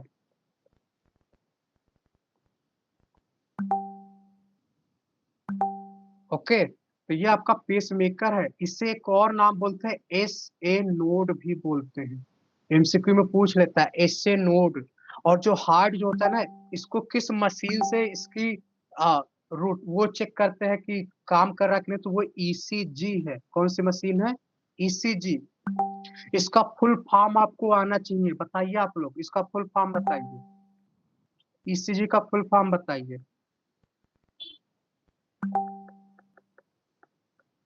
इलेक्ट्रोकार्डियोग्राफी। और ये ऐसे चलता है, जैसे लाइन सीधी हो जाती है तो इंसान की मौत हो जाती है। अच्छा, ईईजी नाम सुना आप लोगों ने? ईईजी का नाम सुना हो तो बताइए आप लोग। ईईजी। ईईजी क्या होता है? किससे रिलेटेड है ये? इसका संबंध हमारे किस बॉडी आर्गन से है, बताइए। ईईजी का संबंध किस बॉडी आर्गन से है? नहीं नहीं नहीं नहीं, ईईजी आपका ब्रेन, प्रीति जी ने सही बताया, ये हमारा है ब्रेन। और ये ब्रेन से रिलेटेड है, ब्रेन कुछ कैसे काम करता है उसके लिए होता है। तो ये ब्रेन होता है ना, तो ब्रेन, ईईजी जो होता है उससे हम ब्रेन देखते हैं, तो ये सारे हैं। तो ये पॉइंट है जो मैंने अभी बताया, इसको आप कहीं नोट कर लेना, बहुत इंपॉर्टेंट है। ये पूछता है पेस मेकर, ईसीजी, ईईजी, इतना आपको याद रखना है। तो हम देख रहे थे एक्सक्रेशन, एक्सक्रेशन किसके थ्रू हो रहा है? किडनी के थ्रू हो रहा है। तो जो भी ये देखो आप, how is urine produce? The purpose of making urine is to filter out waste product from the blood. जैसे हम बॉडी से CO2 निकाल रहे थे लंग्स के थ्रू, सेम वैसे ही जो वेस्ट मटेरियल है उसको यूरिन के थ्रू निकाल रहे हैं। अच्छा, एक चीज मैं बताऊंगा तो आप हंसोगे। ये जो कंसेप्ट है ना, ये चोरी किया गया है हर जगह पे। जैसे आप आरओ का पानी देखते हो, यहाँ पे भी आप देखते हो पानी यूज होता है, वेस्ट पानी को निकाल देता है। आप कोई भी फैक्ट्री वगैरह देखोगे तो फैक्ट्री में क्या होता है, पानी यूज करते हैं और वेस्ट वाटर वो भी निकालते हैं। तो आप जितनी भी चीजों देखोगे हर जगह पानी निकलता है, वेस्ट पानी निकलता है। सेम हमारे बॉडी के अंदर भी जो काम का होता है वो यूज होता है, और जो वेस्ट होता है उसे हम निकाल देते हैं। तो ये नेचुरल प्रोसेस है। तो आरओ जो काम करता है रिवर्स ऑस्मोसिस है। हाँ, ब्लड का प्यूरिफिकेशन कहाँ होता है, फिल्ट्रेशन कहाँ होता है? तो ये है किडनी है। किडनी में ही हमारा जो ब्लड है वो ये प्योर होता है। ओके, तो ये सारी चीजें हमने देखी किडनी। तो किडनी बस इतना ही आपको याद रखना है। और एक चीज मैं और पूछूंगा, क्वेश्चन पूछ लेगा था ना, कि which of the following is the excretory organ? तो बताइए, स्किन आपका एक्सक्रेटरी आर्गन है? स्किन है या नहीं, बताइए। यस, स्किन है आपका। स्किन आपका क्या है? एक्सक्रेटरी आर्गन है। और बताइए हमारी बॉडी में और क्या है? 4 आर्गन होते हैं, एक तो यूरिन एक्सक्रेटिंग, और क्या होता है अभी ध्यान नहीं आ रहा है। तो चलिए, ये हमने देखा इसके बारे में। अब एक चीज है जो एमसीक्यू में खूब पूछता है, और वो पूछता है क्या क्या हम अपने बॉडी में डोनेशन कर सकते हैं, बॉडी में क्या डोनेट करते हैं। हाँ, किडनी भी हो गया आपका, किडनी तो है ही। अब देखिए, अगर हम जो आर्गन ट्रांसप्लांट करते हैं, आर्गन ट्रांसप्लांट में क्या क्या करते हैं? कॉर्निया, ये पॉइंट ये एमसीक्यू में डालता है। आपके आंखों की ना कुछ और डालेगा, आई लेंस डाल देगा, कुछ और डालेगा, लेकिन आपको कॉर्निया याद रखना है, यही जो होता है ट्रांसप्लांट होता है। किडनी होता है, 2 किडनी होता है ना, तो एक बेच के लोग आईफोन भी खरीद लेते हैं, उनको पता है एक किडनी से काम हो जाएगा। तो ये हो गया, हार्ट हो गया, हार्ट भी क्या है, ट्रांसप्लांट कर सकते हो आप। और सबसे पहले किसने किया था? हार्ट ट्रांसप्लांट एक साइंटिस्ट है और वो भारत के थे, सबसे पहले इन्होंने किया था। इनका नाम है क्रिश्चियन बर्नाल्ड, बर्नाल्ड, है ना, क्रिश्चियन बर्नार्ड। तो ये था। लीवर का ट्रांसप्लांट होता है, पैंक्रियाज का ट्रांसप्लांट होता है, लंग्स का ट्रांसप्लांट होता है, इंटेस्टाइन का होता है, बोन मैरो का होता है। बोन मैरो बहुत इंपॉर्टेंट है। अभी मैंने रिसेंटली एक स्टेम टिश्यू के लिए मैंने अप्लाई किया था, मतलब कि स्टेम टिश्यू, स्टेम सेल जानते हैं आप लोग? स्टेम सेल बहुत इंपॉर्टेंट होता है। जैसे आप ब्लड जो होता है आसानी से मिल जाता है आपको, कहीं भी आपको ब्लड आसानी से मिल जाएगा, लेकिन स्टेम सेल जो होता है लाखों में मैच करता है। तो मैंने एक एक एनजीओ है, इंटरनेशनल है, तो वहां पे डोनेट किया। इससे क्या होगा, अगर किसी को बोन मैरो की स्टेम सेल की जरूरत होगी तो वो हमसे कांटेक्ट कर लेगा। तो इससे क्या होता है, अगर कोई आपकी बॉडी में कुछ काम नहीं करता है, जैसे कोई सेल मर गया और उसको जीवित करना है, तो वो कौन करता है? स्टेम सेल के थ्रू ही हो पाता है। और ये बहुत ही रेयर होता है, मिलता ही नहीं है। तो इस तरीके से बहुत इंपॉर्टेंट हो जाता है। जो लोग अमीर होते हैं ना, वो जैसे उनके बच्चे का जन्म होता है तो स्टेम सेल को क्या करते हैं, स्टोर कर लेते हैं बैंक में। कोई स्टेम सेल बैंक होता है, उसमें स्टोर कर लेते हैं। और जब आगे बच्चे का एक्सीडेंट होता है तो उसके थ्रू फिर से वो रिजुविनेट हो जाता है। तो ये आपको याद रखना है। अब प्लांट में ये सारी चीजें हमने देख लिया है। तो ये आज हमने सारी चीजें कवर कर ली। तो कैसी रही आज की क्लास, बताइए आप लोग।